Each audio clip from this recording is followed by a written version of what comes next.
एक गांव में एक औरत अपनी नाती के साथ रहती थी। वो औरत शापित थी और रोज रात को एक चुड़ैल बन जाती और लोगों को मारकर खा जाती थी। एक रात वही भूतिया नानी अपने शिकार की तलाश में निकलती है, चुड़ैल का रूप लेकर। मेरा शिकार, जल्दी आओ सामने, मुझे बहुत जोर की भूख लगी है। तभी उसे एक बच्चा घर के सामने खेलता हुआ दिखता है।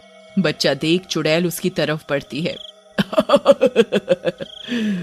मजा आ जाएगा, आज ताजा ताजा नरम मांस खाने को मिलेगा।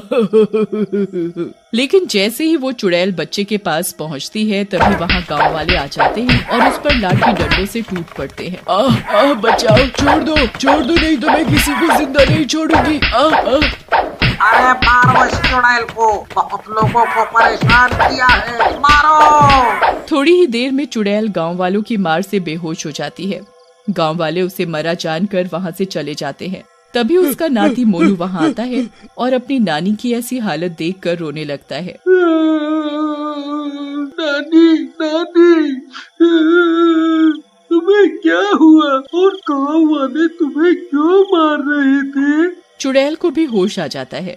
मोनू मेरे बच्चे, इससे पहले कि गांव वालों को ये पता चले कि तेरी नानी ही चुड़ैल है, तू मुझे यहाँ से ले चल, नहीं तो गांव वाले मेरे साथ साथ तुझे भी मार डालेंगे। फिर मोनू वैसा ही करता है और चुड़ैल को गांव से बाहर एक गुफा के अंदर ले जाता है। मोनू मेरे बच्चे, मुझे इसी गुफा में जंजीरों से बांध दे, नहीं तो मैं बाहर जाऊंगी और लोगों को मारूंगी, कहीं तू भी मेरा शिकार न बन जाए। मोनू वैसा ही करता है और अपनी चुड़ैल नानी को लोहे की जंजीरों से बांध देता है। नानी, मैंने तुम्हें जंजीरों से बांध तो दिया है, लेकिन तुम क्या खाओगी और कैसे रहोगी?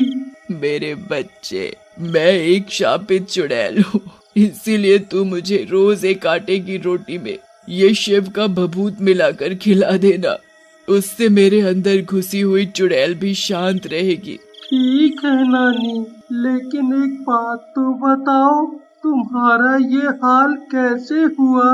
बेटा, अभी तू बहुत छोटा है, जब तू बड़ा हो जाएगा तो मैं अपने आप सारी बात बता दूंगी। अब से तू बस मुझे सिर्फ खाना देने आना ताकि मैं जिंदा रह सकूं। उसके बाद मोनू वहाँ से चला जाता है और रोज अपनी नानी के कहे अनुसार एक आटे की रोटी ले आता। धीरे धीरे समय बीतने लगता है और मोनू बड़ा हो जाता है।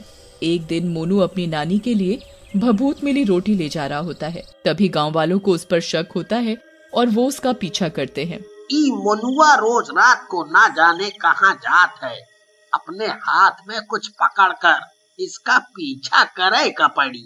हाँ भैया, रमेश सही कहा तो, वैसे भी इसका इतिहास कौनो ठीक नहीं है। फिर रमेश और हरीश उसका पीछा करने लगते हैं। मोनू गुफा के पास पहुंचकर अपनी नानी के पास जाता है। नानी देखो, मैं आपके लिए खाना लाया हूँ, लो खाओ। चुड़ैल जो कि जंजीरों से बंधी होती है मोनू की तरफ गुस्से से देखती है। इतनी देर हो गई, कहाँ था? तुझे नहीं पता कि मुझे भूख लगी होगी? जल्दी दे, नहीं तो आज तुझे खा जाऊंगी। फिर मोनू वो रोटी नानी को खाने के लिए दे देता है। रोटी को खाकर चुड़ैल का गुस्सा और भूख दोनों शांत हो जाते हैं। उधर गुफा के बाहर खड़े गांव वाले उनकी सारी बातें सुन और देख रहे होते हैं। अरे रमेश, ये तो वही चुड़ैल है जिसको हम सभी ने मिलकर मारा था। लगता है कि मरी नहीं थी रे। तनिक धीरे बोलो हरीश भैया, नहीं तो ये चुड़ैल यहीं पर हम दोनों की पीपनी बजा देगी। नानी, अब तो इतना समय हो गया और मैं बड़ा भी हो गया, अब तो बताओ ये तुम्हारे साथ किसने किया और तुम ऐसे कैसे बन गई? सही कह रहा है मोनू, अब मैं तुझे सारी बात बताऊंगी और उसी के साथ आज का दिन मेरा आखिरी होगा, क्योंकि मैं तेरे बड़े होने का ही इंतजार कर रही थी। उसके बाद नानी अपने चुड़ैल बनने की कहानी मोनू को सुनाने लगती हैं। बेटा, मेरी ये हालत मेरे लालच ने की है। एक बार जंगल से आ रही थी, तभी मुझे कुएं के पास सोने का सिक्का पड़ा मिला और मैंने वो उठा लिया। लालच में मैं अगले दिन भी वहाँ गई, मुझे वहाँ फिर से एक सिक्का मिला। मैं रोज वहाँ उसी जगह पर सोने के सिक्के उठाने लगी, लेकिन मैंने कभी नहीं सोचा कि मुझे उसी जगह पर सिक्के क्यों मिल रहे हैं। फिर क्या हुआ नानी, वो सिक्के कहाँ से आ रहे थे? बेटा, वो सिक्के एक चुड़ैल और उसके शैतान पति के थे। जो उस जगह पर रहती थी। वो मुझे लालच में डालकर मेरे शरीर पर कब्जा करना चाहती थी ताकि वो लोगों को आसानी से मार कर खा सके, और वो उसमें कामयाब भी हो गई। लेकिन वो रात में मेरे शरीर पर कब्जा करती और तेरे नाना जी मुझे बांध देते थे उस वक्त। फिर क्या हुआ नानी? बेटा, फिर तेरे नाना ने एक तांत्रिक को मुझे दिखाया, लेकिन तांत्रिक भी मेरे लिए कुछ नहीं कर पाया। थक हार कर उसने अपने जादू से चुड़ैल के असर को कम करने के लिए रोटी में भभूत मिलाकर मुझे खिलाने को कहा।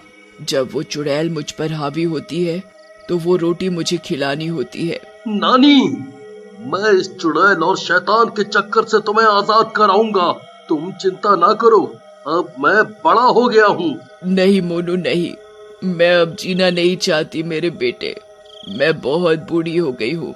अगर ये चुड़ैल मेरे शरीर से आजाद हो गई तो किसी बेकसूर को फिर से अपना शिकार बनाएगी। तू एक काम कर, मुझे जला दे, मेरे साथ ये दुष्ट भी जल जाएगी। नहीं नानी, मैं ऐसा नहीं कर सकता। भला मैं अपने हाथों से तुम्हें कैसे जला सकता हूँ? मोनू नहीं मानता और देखते ही देखते नानी पर फिर से उस चुड़ैल का साया आने लगता है। डरावनी आवाजें आने लगती है। मोनू बेटा मान जा, मुझ पर फिर से चुड़ैल हावी हो रही है बेटा, सबकी भलाई के लिए भाग जा तू और मुझे जला दे। जा बेटा जा, जल्दी कर। इतने में नानी चुड़ैल बन जाती है और गुस्से में गुर्राने लगती है। मोनू जल्दी से बाहर जाता है और रोते हुए मशाल से गुफा में आग लगा देता है। लेकिन जैसे ही वो बाहर निकलता है उसे रमेश और हरीश मिल जाते हैं।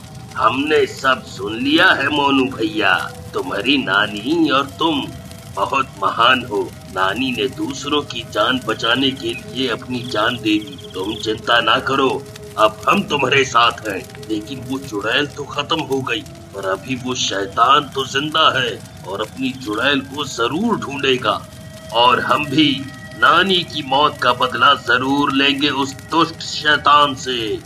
फिर वो तीनों गांव चले जाते हैं और एक योजना बनाते हैं। योजना के अनुसार वो हरीश को साड़ी पहनाकर और औरत बनाकर आगे आगे जंगल में भेजते हैं और खुद पीछे मशाल लेकर चलते हैं। अरे भैया, मर गया रे, इन दोनों ने तो हमको ही औरत बना दिया। हे भगवान, अब उस शैतान से मेरी इज्जत की रक्षा करना, कहीं अपनी चुड़ैल बीवी समझकर कुछ गड़बड़ ना कर दे। फिर हरीश जंगल में पहुंचकर वहां बैठ जाता है। थोड़ी देर में वहां शैतान आता है। मेरी चुड़ैल, आखिर में तुम आ ही गई, बहुत देर लगा दी आने में। लेकिन हरीश कुछ नहीं बोलता। अरे क्या हुआ प्रीतम, नाराज क्यों हो? मैंने बहुत कोशिश की लेकिन मैं विवश था। हरीश को गुस्सा आ जाता है और वो साड़ी उतार कर बोलता है, का प्रीतम प्रीतम करे जा रहे हो हैं? और कभी यहाँ छू रहे हो, कभी वहाँ। अरे मैं कोई चुड़ैल वुड़ैल नहीं हूँ, मैं हरीश हूँ, हरीश, और वो भी मर्द। धोखा, मुझसे धोखा, मैं तुझे जिंदा नहीं छोड़ूंगा। ऐसा कहकर शैतान हरीश को पकड़ लेता है। हरीश चिल्लाता है, अरे दुष्टों, कहाँ रह गए? जल्दी आओ, नहीं तो आज तुम्हारे दोस्त को ये मार कर खा जाएगा। अरे क्या पुलिस वाले हो क्या, जो हमेशा आखिरी में आओगे? तभी वहाँ मोनू और रमेश आ जाते हैं और लाठी और डंडों से शैतान को मारने लगते हैं। लेकिन शैतान पर उनका कोई असर नहीं होता। अरे मोनू भैया, अब तो हम लोग गए, ये शैतान हम तीनों को मार डालेगा।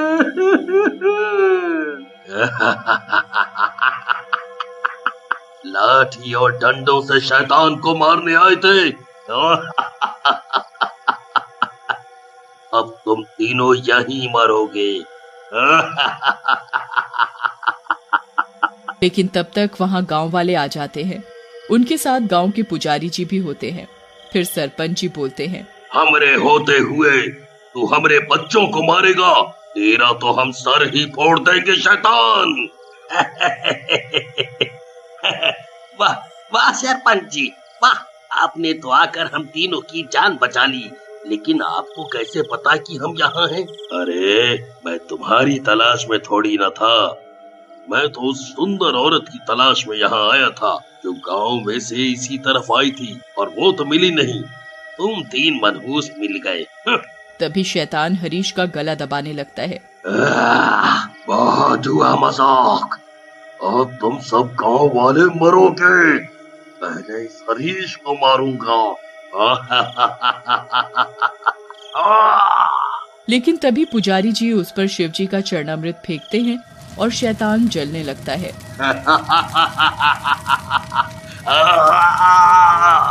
मैं जा तो रहा हूँ, लेकिन फिर आऊंगा।